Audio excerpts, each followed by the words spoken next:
Hey, Lakeshore, welcome to Life Lifters, a short blast of encouragement for your day and for your week. My name is Frank DeLucia. I'm one of the pastors here at Lakeshore. And I want to ask you a question. When I say the word worship, what comes to mind for you?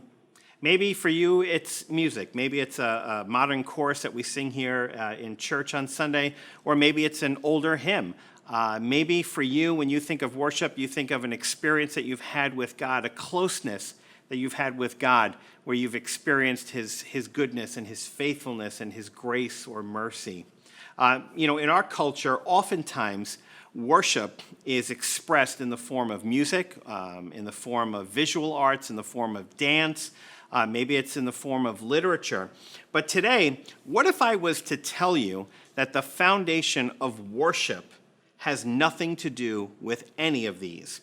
Today, I want to take a look at a passage where the word worship is used for the very first time in the Bible. We have to go back to the Old Testament, back to the book of Genesis in chapter 22. And a little background, we're going to be taking a look at Abraham. And Abraham was promised by God that he would be the father of many nations.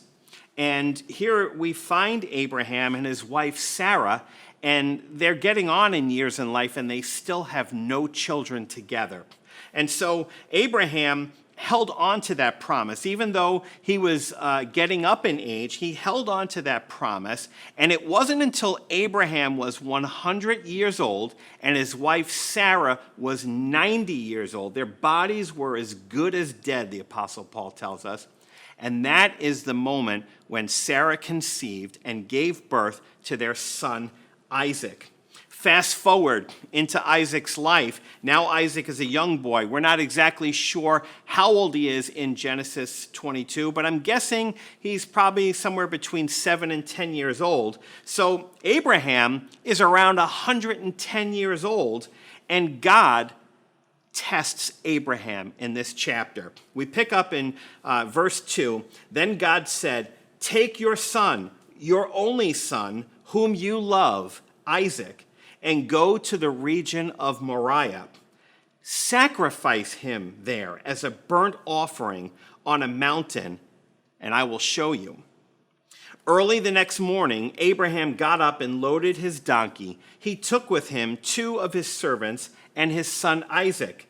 When he had cut enough wood for the burnt offering, he set out for the place God told him about.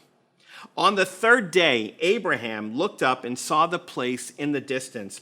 He said to his servants, "Stay here with the donkey while I and the boy go over there. We will worship, and then we will come back to you." When I look at this passage, I see the foundation of worship as 2 things. First, obedience.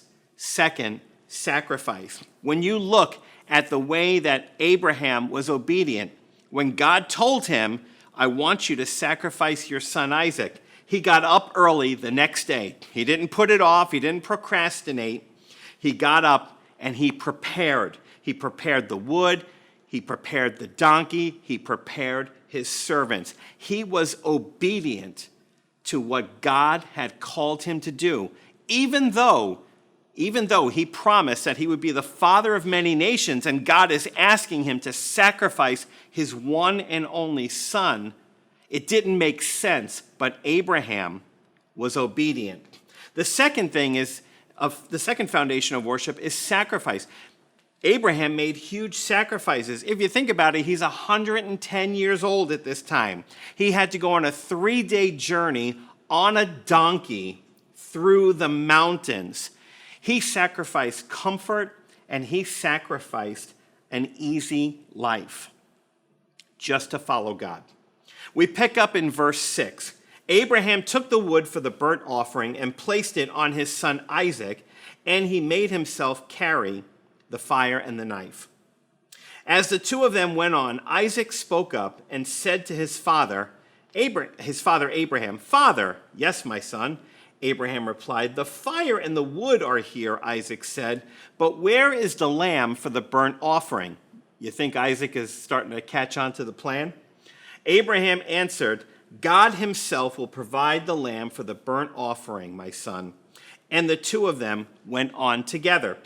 When they had reached the place God had told him about, Abraham built an altar. He built an altar there and arranged the wood on it. He bound his son Isaac and laid him on the altar on top of the wood.